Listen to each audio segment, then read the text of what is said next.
Seja bem-vindo, seja bem-vinda. Este é o nosso simulado de Direito Penal para a PCDF. Sou o professor Rodolfo Menezes, do CDF Concurso, trato das disciplinas de Direito Penal, Legislação Penal Especial e Processo Penal. Então vamos aqui ver 10 questões, você vai ver o vídeo. Ao final, não esqueça de se inscrever no nosso canal para acompanhar outros simulados de outras disciplinas, tá certo? Então vamos ver na tela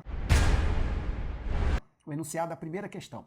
A lei penal que, de qualquer modo, beneficia o agente tem, em regra, efeito extrativo, ou seja, pode retroagir ou avançar no tempo, e assim aplicar ao fato praticado antes de sua entrada em vigor, como também seguir regulando, embora revogado o fato praticado no período que ainda está vigente.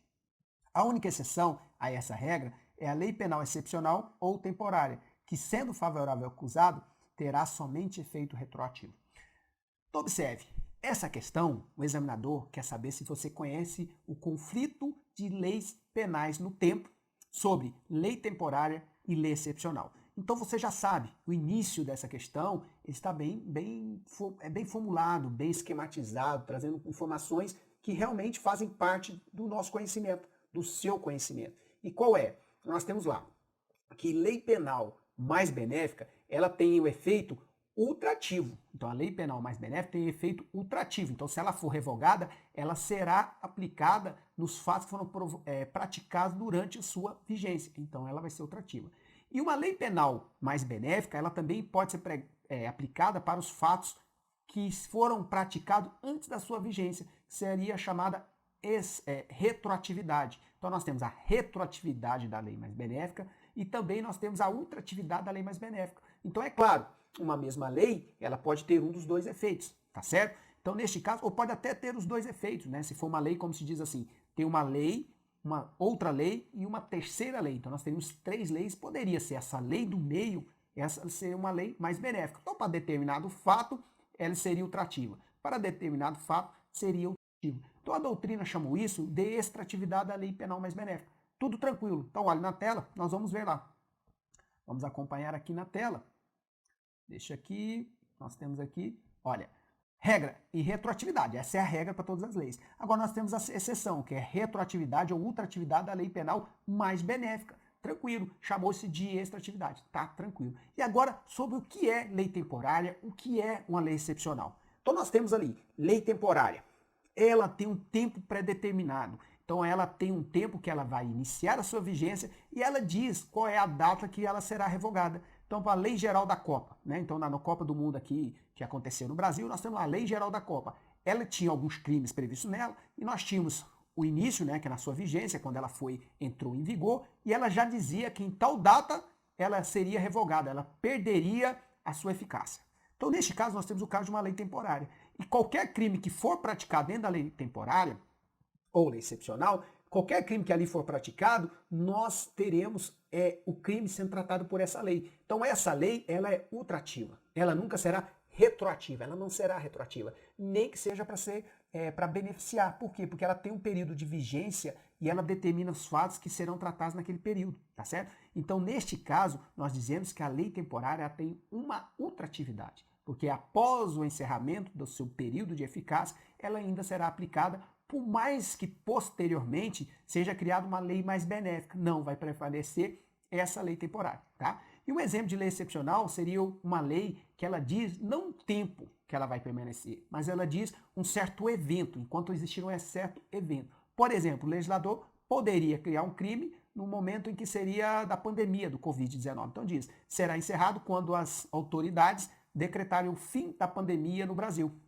Então, neste caso, nós teríamos a lei excepcional, que ela se baseia numa calamidade, numa decretação de calamidade. É possível? É possível. Nesse caso, essas duas leis, elas têm um efeito ultrativo. Por quê? Por mais que seja revogado, que ela já tem uma data que ela será revogada, uma data prevista ou uma data que indica o fim de um evento. Então, neste caso, ela teria o efeito ultrativo, seria aplicada para os fatos que foram praticados durante a sua vigência. E isso tem uma lógica muito clara. Por quê? Se todo mundo soubesse que uma lei tem um tempo que depois desse tempo não seria mais aplicada, a pessoa poderia infringir essa lei, porque ela sabe que ao final do tempo dela, ao final do período da sua vigência, ela não responderia por nada, tá certo? Então, você fugiria a lógica. Então, agora vamos ao artigo 3º, que está previsto no Código Penal. Está lá. A lei excepcional ou temporária, embora decorrido o período de sua duração, ou cessadas as circunstâncias que a determinaram, aplica-se ao fato praticado durante a sua vigência. Então tá aí. E a questão assertiva que você está vendo na tela, ela diz, a única exceção a essa regra é a lei penal excepcional temporária. Ok, ótimo.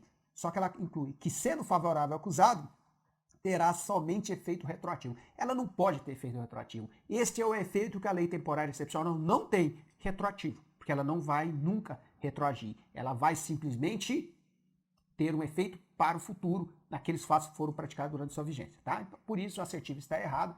Vamos seguir para a próxima questão.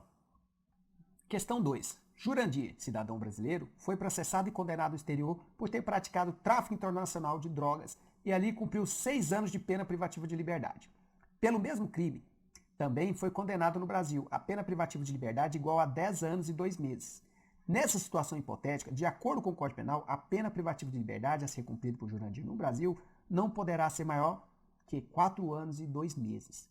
Então veja bem, o examinador ele está tratando de extraterritorialidade da lei penal e tratando da pena cumprida no estrangeiro. Então nós estamos tratando de artigo 7º e artigo 8º do Código Penal. Então é muito importante você lembrar que a extraterritorialidade ela tem a incondicionada e a condicionada. Lembrar que a incondicionada, aí sim nós vamos ter a possibilidade de uma condenação no exterior e uma condenação aqui no Brasil pelo mesmo fato. E aí se aplicaria a pena do artigo 8º, o artigo 8º, que diz que a pena cumprida no estrangeiro deveria ser diminuída da pena que é aplicada. Então isso aí é o primeiro conhecimento. E outro que para extraterritorialidade condicionada, ela não tem a possibilidade da aplicação da pena cumprida no estrangeiro. Por quê? Porque ele não poderá aqui ser julgado se ele já foi condenado no exterior. Tá? Então vamos acompanhar isso na tela para que fique mais claro. Então a regra da lei penal é a territorialidade. Territorialidade, essa é a regra.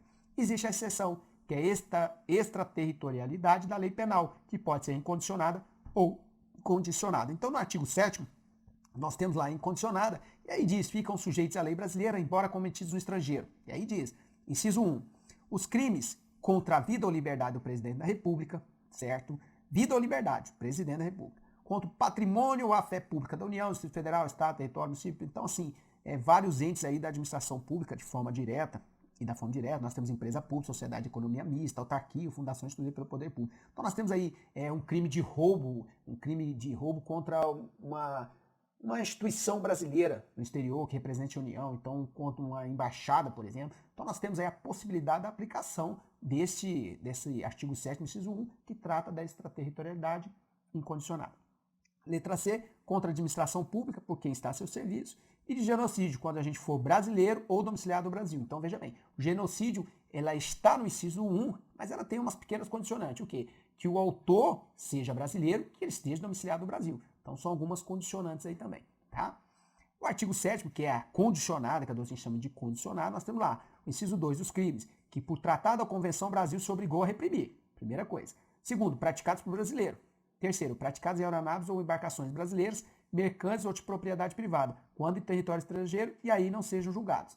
E nós temos lá a pena cumprida no estrangeiro. Então nós vamos ver que, neste caso, nós temos uma regra, e nesta regra de tratado internacional sobre o tráfico de drogas, nós temos aí a aplicação da extraterritorialidade condicionada. Então a nossa questão nós temos que caminhar para entender que ela é condicionada. E aí você vai ter que ver os parágrafos do artigo 7º, que vai diferenciar esse inciso 1 e inciso 2. Então preste atenção. Parágrafo 1º, está lá. Nos casos do inciso 1, o agente é punido segundo a lei brasileira, ainda que absolvido ou condenado estrangeiro. E aí vai centrar o artigo 8º, porque se for do inciso 1º, chamada de incondicionada, não importa se ele foi absolvido ou condenado no estrangeiro. Ele pode ser processado, condenado aqui no Brasil, tranquilamente. E aí vai se aplicar a regra da pena cumprida no estrangeiro ser abatida, tá ok? Agora veja o parágrafo 2º que trata das condicionadas. Tá lá, nos casos do inciso 2, parágrafo 2º lá, no caso do inciso 2, a aplicação da lei brasileira depende do concurso das seguintes condições. Então ele traz várias condições. A que nos interessa para a questão é não ter sido agente absolvido no estrangeiro ou não ter aí cumprido pena. Então nos casos de extraterritorialidade condicionada, ele não pode nem ter sido absolvido e nem cumprido pena no estrangeiro. Então a questão, ela misturou os dois, né? Tanto a condicionada quanto a incondicionada, fez você lembrar do artigo 8º, que trata da pena cumprida no estrangeiro, e acaba que você, por uma falta ali de atenção, de não lembrar desse quesito do inciso 1, inciso 2, da aplicação da condicionada ser diferente da incondicionada, poderia errar a questão, porque ele faz a conta matemática muito bem, tá certo? Então, nesse caso, a assertiva está errada, porque não existia a possibilidade de ele ser processado e condenado aqui de novo. Então, ele não iria cumprir essa pena aí, por mais que aqui no Brasil foi uma pena maior do que no estrangeiro, porque ele foi condenado e cumpriu pena no estrangeiro, o que retira esse artigo 7º, parágrafo 2º, a linha D, a possibilidade de novamente ele vir cumprir um restante da pena, tá certo? Então vamos continuar com a próxima questão.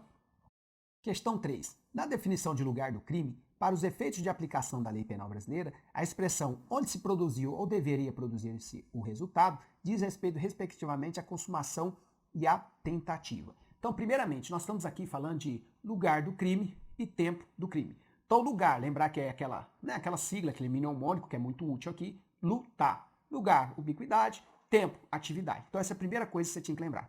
Só que aí você vai ler o artigo 6º que diz: considera-se praticado o crime no lugar em que ocorreu a ação ou omissão, no todo ou em parte, bem como onde se produziu ou deveria produzir-se o resultado. Então, ele está falando aqui, onde se produziu é o quê?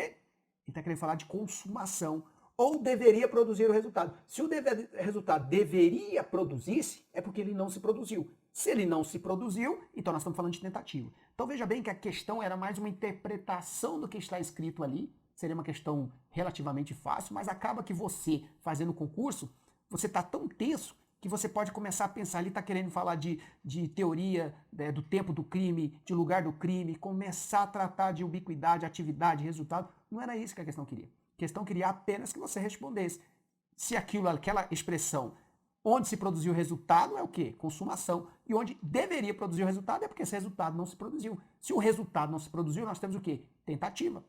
Certo? Um crime que pede ali um crime de resultado, né? Um crime que precisa do resultado para sua consumação. Então, nós temos o quê? Um crime material. Aquele que precisa do resultado para sua consumação, nós temos ali, se produziu o resultado, consumou. Se não produziu, tentativa. Então, era isso que a questão estava pedindo, tá bom? Então, ela está certa. Então, correta, assertiva, nós podemos partir para a próxima questão. Questão 4. A bordo de um avião da Força Aérea Brasileira, em sobrevoo pelo território argentino, Andrés, cidadão guatemalteco, disparou 2 tiros contra Daniel, cidadão uruguaio, no decorrer de uma discussão. Contudo, em virtude da inabilidade de Andrés no manejo da arma, os tiros atingiram Hernando, cidadão venezuelano, que também estava a bordo. Nessa situação, em decorrência do princípio da territorialidade, aplicar-se-á a lei penal brasileira. Então, terminando aqui, eu tô achando até que é uma questão de geografia, né? Porque falou de toda a América do Sul, da parte da América Central, Guatemala, foi muita coisa. Então, eu lembro de Venezuela, de Argentina, de Uruguai, brasileiro, avião, e assim você fica perdido geograficamente. Então, agora vamos nos achar dentro do direito penal. No direito penal, o examinador está querendo saber sobre territorialidade e extraterritorialidade da lei penal. É só isso, para você saber qual será a lei aplicada. Então ele diz lá, nessa situação, em decorrência do princípio da territorialidade, aplicar-se à lei penal brasileira. Então vamos seguir. Primeira coisa, você tem que lembrar que o artigo 5º ele trata da territorialidade. E no artigo 5º, parágrafo 1º, ele traz algumas situações que vai ser a extensão do território. Extensão do território. E aí, o que vem a ser? Território todo mundo sabe, não precisa saber que são nossas fronteiras, o nosso território, nós temos aí nosso mar territorial, então tá tranquilo. E aí nós temos que saber o que seria a extensão. Então no artigo 5º, parágrafo 1º, diz que aeronaves de natureza pública. Aí eu pergunto, alguém tem dúvida que o avião da Força Aérea Brasileira tem natureza pública? Não. Então se aplica o quê? A regra. Qual é a regra do direito penal? Territorialidade. Então aplica-se o princípio da territorialidade. Vamos olhar na Terra. Avião da Força Aérea, extensão do território nacional. Então, aplique-se a lei brasileira, sem prejuízo de convenções, tratados e regras de direito internacional, ao crime cometido no território nacional. Essa é a regra. E nós temos, para efeitos penais, considero como extensão do território nacional as embarcações e aeronaves brasileiras de natureza pública. Então, nesse caso, avião da Força Aérea, não interessava saber se é venezuelano, argentino, uruguaio, brasileiro, quem era a vítima, quem era o autor, qual era o espaço aéreo que estava passando, isso não importa. A lei a ser aplicada é a lei brasileira. Por quê? Princípio da territorialidade, de acordo com o nosso Código Penal. Nós não estamos analisando as leis penais de outros estados, de outros países, tá ok? Então essa assertiva está correta. Vamos passar para a próxima questão. Questão 5. Não se configura o crime de desobediência se o agente, apesar do dever de cumprir a ordem legal do tipo funcionário público, não tiver possibilidade ou condições efetivas de cumpri-la. Então aqui o examinador está tratando sobre o crime de desobediência, tá? Ele tem seus requisitos. Essa questão poderia ser respondida analisando-se o dolo, né, consciência e a vontade de praticar a conduta, mas nós podemos também olhar, né, os requisitos do crime de desobediência. Então, o primeiro deles seria o dolo. Ele tem que ter o dolo de desobedecer. Por aí você já responde a questão. Se ele não tinha o dolo de desobedecer, e na verdade não havia possibilidade dele obedecer, se não havia possibilidade de desobedecer, ele não agiu com dolo. E se ele não agiu com dolo, não há o crime. Então a questão estaria certa. Mas vamos ver os requisitos. Então, o crime formal, basta que o agente ele pratique a conduta, pratique, ele desobedeça, que aí já está configurado o crime. Ele desobedeceu, não importa o resultado, se teve ou não teve um resultado naturalístico para consumação, tá bom? Já estará consumado. Outra coisa, além do dolo, é você saber que o destinatário ele tem que ser individualizado, ele tem que ter certo, determinado. Então, não basta ser uma ordem genérica. Não, tem que ser uma ordem para uma pessoa para que ela cumpra, tá certo? Ou para um grupo de pessoas específico. Aí sim, nós podemos dizer que poderá haver uma desobediência. E ela tem que ser de forma individualizada, como eu disse, determinado, destinatário, certo, individualizada, e a ordem tem que ser clara, tem que ser ordem, tem que ser determinação. Então, em alguns casos, até de decisão judicial, a jurisprudência entende que não houve o crime de desobediência, tá certo? Por que não houve o crime de desobediência? Porque, na verdade, havia uma mera solicitação. Se houve uma mera solicitação e não houve a determinação, pelo menos de uma forma não tão clara, escrito determino, mas dizendo sob penas da lei, sob pena do cometimento do crime tal. Então, se não há essa indeterminação, essa, como se diz, uma ordem expressa, então não haverá o crime, tá certo? A questão seria respondida tanto você conhecendo os requisitos do crime de desobediência ou você simplesmente fazendo a análise do dolo. Não era uma questão difícil, rapidamente você ia ver que está certa e ia passar para a próxima questão e é isso que nós vamos fazer. Vamos passar para a próxima questão agora. Questão 6. Pratica crime de corrupção passiva o funcionário público que, em razão da função, solicita, recebe ou aceita vantagem devida. Ao passo que pratica crime de concussão o funcionário que também, em razão da função, impõe, ordena ou exige vantagem devida. Então o examinador está trazendo o crime de concussão e o crime de corrupção passiva e perguntando se você sabe as diferenças dele. É tranquilo, porque se você souber as diferenças dele, você consegue responder a questões. Primeiramente, o agente, isso é um crime contra a administração pública praticado por funcionário público. Você tem que lembrar que o funcionário público tem a sua definição para efeitos penais previsto no artigo 327. Então você tem que lembrar quem são os funcionários públicos olhando o artigo 327, tá? Isso é um ponto. Segundo, você tem que lembrar os verbos que fazem parte da corrupção e os verbos que fazem parte da concussão. Lembrando que a corrupção passiva, ela pode vir ou não acompanhada da corrupção ativa. Pode, tá certo? Porque ele pode solicitar e a pessoa não corresponder à sua solicitação. E aí nós teríamos só a corrupção passiva. Mas se fala que é um crime bidimensional, porque você tem a dimensão da corrupção ativa com a corrupção passiva, a possibilidade da existência das duas, que não estariam no mesmo tipo penal, são tipos penais diferentes.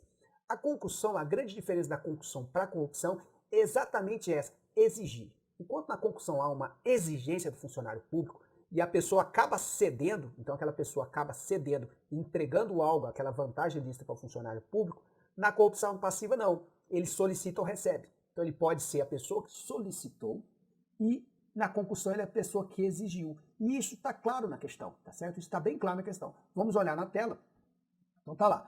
Nós buscamos a diferença de corrupção passiva e concussão. Nós temos a principal corrupção é solicitar ou receber. E na concussão é exigir. Lembrar que a Lei 13.964 ela modificou a pena da concussão, colocando-as de igual, né, colocando-as igual a de corrupção. Então nós tivemos um momento aí em 2003 que as penas de concussão e corrupção ficaram diferentes. No pacote anticrime do final de 2019, isso foi, de certa forma, vamos dizer, corrigido e as penas agora são iguais. E para responder a questão, é só você lembrar. Nós temos o exemplo de corrupção quando alguém solicita uma vantagem. Ele pede, você poderia me dar aí 10 mil reais que eu podia te ajudar no processo. O que você acha nesse processo de licitação? Aí a pessoa, opa, isso aí eu vou me dar bem. Então aí passa a agir em corrupção ativa, enquanto o outro está em corrupção passiva. Ok? Foi uma solicitação. E na concussão, a exigência poderia ser caracterizada como imposição. Então, por exemplo, a pessoa é parada num Detran, um agente do Detran para um carro, e aí fala assim, por exemplo, isso é o seguinte, você só sai, o cara está na viagem com a família toda na rodovia não pode que o Detran está ali na rodovia, mas passando por dentro da cidade, os agentes do Detran na Blitz, para esse carro com a família viajando, está lá criança pequena, e aí para o carro. e o cara tá ali, tudo certo, vai ter que anotar uma multa por alguma coisa. Aí o agente entra, ó, é o seguinte, eu tô precisando de dinheiro e você só vai seguir sua viagem hoje, você só vai seguir se você me der R$ 1.000, senão você não vai. E aí é esse e pronto, acabou. Se você quiser, sim ou não. E tchau. E aí ele vai, e assim, aquela pessoa, né, aquele pai de família acaba ficando constrangido, aquela exigência, não tem outro jeito, ele sabe que seus filhos vão poder sofrer um dia inteiro sem o carro, o que ele vai fazer com a viagem? E às vezes ele acaba cedendo. Nesse caso, poderíamos dizer que se houve uma exigência mesmo, nós teríamos a concussão. E qual é esse detalhe? É porque se houve a concussão, aquela pessoa que pagou, aquela pessoa que cedeu aquela exigência, ela não terá cometido a corrupção ativa. Esse que é o ponto mais interessante de você saber se foi uma corrupção ou uma concussão. Até porque as penas, hoje em dia, elas são as mesmas, né? Então não teria tanto problema da sanção a ser aplicada, ok? Então essa questão aí, nós vamos dizer que ela está correta, né? E nós podemos agora passar para a próxima questão, que vai ser a questão 7. Restituir moeda falsa à circulação, ciente de sua falsidade. É crime que admite a modalidade culposa, se o agente tiver recebido a moeda de boa-fé como verdadeira. Então, essa questão tratando do artigo 289, moeda falsa. Vamos ler o artigo 289. Diz lá, falsificar, fabricando ou alterando a moeda metálica, o papel moeda, de curso legal no país ou no estrangeiro. Esse é o crime de moeda falsa. É o crime. Se a pessoa falsificar, se a pessoa fabricar, se ela alterar aquela nota, então veja bem que é um crime, né? A gente vê perfeitamente que a pessoa dolosamente está agindo. Tranquilo. E aí nós vemos lá no parágrafo 2º uma forma equiparada de se praticar a moeda falsa. Esse crime do artigo 289. E qual é essa forma equiparada? A pessoa recebe a moeda falsa. E ela, após receber, né, ela recebeu inocentemente, após um período ela descobre, de boa fé, ela descobre que aquela moeda é falsa. Quando ela descobre que aquela moeda é falsa, ela não quer ter prejuízo. E ela volta ela para a circulação. Ou seja, ela entrega essa moeda falsa para outra pessoa. Então aí nós temos um problema. Qual é? A pessoa recebeu, ou seja, ela levou um golpe, ela tomou um prejuízo. Então ela foi vítima da primeira ação. Só que quando ela descobre isso e passa essa moeda para frente, ela passa a ser autora da forma equiparada do artigo 289, previsto no parágrafo 2º. Vamos ler o artigo? Tá lá. Quem, tendo recebido de boa fé, como verdadeira, moeda falsa ou alterada, a restituir a circulação, depois de conhecer a falsidade, é punido com detenção de 6 meses a 2 anos e multa. Então nós vamos ver que é um crime que tem uma pena menor, mas a conduta é dolosa. Porque se fosse culposa, ela teria devolvido isso negligentemente, imprudentemente ou de forma imperita, né? Que é mais difícil a gente visualizar. Então veja que quando a questão fala que é um crime culposo, não existe essa forma culposa. Aqui nós estamos falando de uma forma dolosa, uma forma equiparada dolosa. Se é dolosa, a pessoa ela coloca em circulação porque quis colocar em circulação, porque ela não quis ficar com prejuízo, tá? Ela quis ressarcir seu prejuízo. Então nesse caso, não podemos falar em crime culposo, nós estamos falando aqui em crime doloso, podemos olhar a assertiva novamente, olha na tela, e lá ele diz, na modalidade culposa, se o agente vai receber de moeda de boa-fé. Então é isso. Receber de boa-fé, na verdade, é uma elementar deste crime que é doloso, dessa forma prevista no parágrafo 2º, que é uma forma dolosa, tá certo? Mesmo que a pena seja menor. Então, a questão está errada, nós vamos partir agora para a próxima assertiva, por favor. Questão 8. Sempre que um agente mata uma vítima mulher, tem-se um caso de feminicídio. Essa questão está tratando do artigo 121 do feminicídio e, assim, nós sabemos que não é isso. Não é simplesmente matar uma mulher. Tem alguns requisitos para se caracterizar o feminicídio, tá certo? Então vamos olhar na tela. Primeiro, então a Lei 3.104 qualifica o homicídio praticado contra a mulher em situação de violência de gênero, na qual está em situação de vulnerabilidade. Então eles falam que o feminicídio não é a morte de mulher, simplesmente a morte de mulher. Então está ali num homicídio, uma discussão de trânsito, o cara vai e mata uma mulher por estar ali, por ter sido a outra pessoa que estava dirigindo o carro e acabou colidindo com o seu. Ele vai lá e mata essa mulher. Então ele matou, na verdade, por qualquer outro motivo que poderia qualificar o crime, motivo fútil, todo, qualquer outro motivo. Por quê? Porque ele ficou nervoso na hora e acaba atirando, tá certo? Mas não foi em razão de uma discriminação dela ser mulher, do gênero ser mulher, tá bom? Então, nós vamos perceber que é uma qualificadora do feminicídio. A doutrina entende que seja uma qualificadora de ordem subjetiva, que é a condição de mulher, né, dessa violência de gênero. A jurisprudência do STJ diz que não, que é uma natureza objetiva que está prevista em lei. E está prevista em lei. Olha na tela. Está lá, no artigo 121, parágrafo 2º A, Considero que há razões de condição de sexo feminino quando o crime envolve violência doméstica familiar ou menosprezo ou discriminação à condição de mulher. Então, são essas as condições que vão caracterizar o feminicídio. Então, no artigo lá 121, nós temos outras qualificadoras que podem ser aplicadas com a morte de qualquer pessoa, tanto mulher quanto homem. Essa é específica. Primeiro, que seja do sexo feminino. Segundo, que esteja em violência de gênero. E quais são elas? Está lá no parágrafo 2º, inciso A, nós temos uma norma penal explicativa, uma norma penal interpretativa, que vai fazer essa conexão. Ela não vai dar uma ampla, como se diz, uma ampla interpretação. Não. É uma interpretação restrita ao que está no Código Penal. Lembrando o princípio da legalidade, então não pode ser aplicado uma qualificadora que vai ser em prejuízo do réu se não tiver previsão legal. Tá certo? Então, neste caso, a assertiva está errado, porque ela fala simplesmente matar uma mulher, não traz nada de discriminação contra gênero, não traz nada de violência doméstica familiar. Então, a questão ela foi muito simples, fácil de você responder e com certeza você não erraria na hora da prova. Ok? Então, vamos para a próxima questão. Questão 9. A policial Michelle Putin, na noite de 14 de março de 2018, quando retornava para sua casa, após liderar uma exitosa operação contra o tráfico de entorpecentes na comunidade Miracema do Norte, foi abordada por 2 homens armados e friamente assassinada. Num fenomenal trabalho investigatório, a Polícia Civil logrou êxito em identificar os assassinos como sendo os irmãos Jorge e Ernesto Petralha, apurando que tal homicídio se deu em represália pelas prisões ocorridas quando da citada operação policial. Diante desse quadro, podemos asseverar que os assassinos responderão por homicídio qualificado. Então, primeiramente, é um homicídio qualificado? Então você teria que verificar. É um homicídio qualificado? Bom, teriam vários qualificadores que nós poderíamos pensar. Se você já pensar assim, você já respondeu.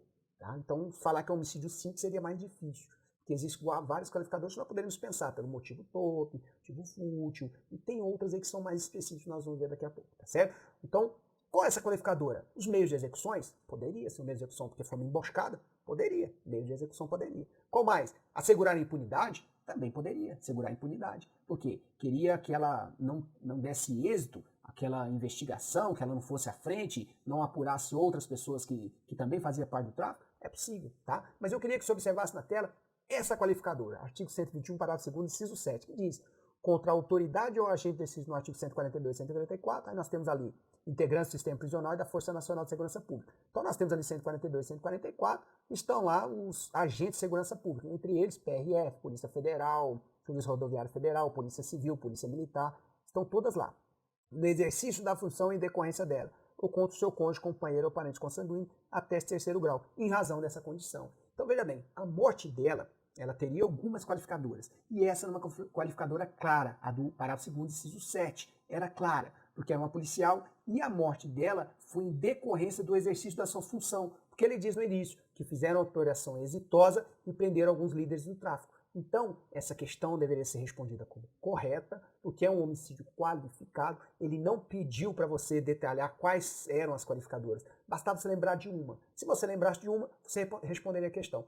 Com certeza o examinador queria que você lembrasse dessa existente parágrafo 2º, inciso 7, até porque é um concurso da polícia e você tem que saber esses detalhes, essas qualificadoras aí que protegem o exercício da função. Tá? Então vamos partir para a próxima questão. Questão 10. Abigail, depois de iniciado o parto caseiro, mas antes de completá-lo, sob influência do estado puerperal, mata o próprio filho. Abigail praticou o crime de homicídio. Aí você tem que lembrar. Nós podemos visualizar 3 crimes para você discutir: crime de homicídio, crime de infanticídio e crime de aborto. Aí você tinha que pensar. Primeiramente, ele diz iniciado o parto. Quando você fala iniciado o parto, você já eliminava um: aborto. Porque o aborto é antes de iniciar o parto. Então já acabou com o aborto, não pode ser o aborto. Então nós vamos agora ficar com 2: homicídio e infanticídio. Aí nós vamos ter que aplicar qual princípio? Aquele conflito aparente de leis. Qual seria o princípio a ser aplicado? Nós temos o princípio da subsidiariedade, princípio da construção e nós temos o princípio da especialidade. E este é o exemplo clássico do princípio da especialidade. Nós vamos ter o quê? A aplicação do infanticídio. Por quê? Porque a lei especial em relação à lei geral. Então, o crime de infanticídio é especial em relação ao homicídio. Por quê? No crime de homicídio nós dizemos matar alguém e no infanticídio também mata alguém.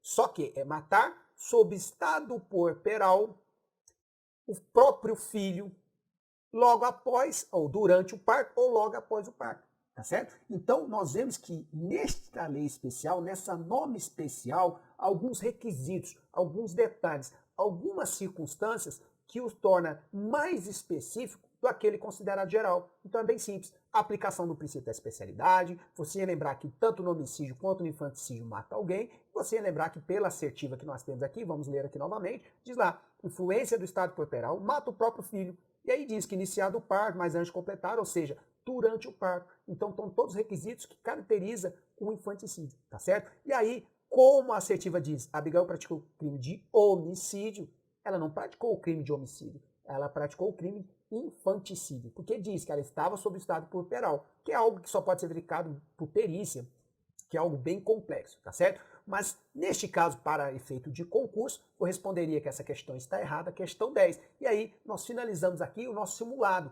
de direito penal para a PCDF, tá bom? Então, eu espero que você agora consiga inscrever no nosso canal, não esqueça de dar joinha no vídeo e acompanhar no nosso canal do YouTube, no nosso site CDF Concurso, outras aulas, outros simulados que vão mostrar a excelente qualidade dos nossos professores, tá? Te aguardo.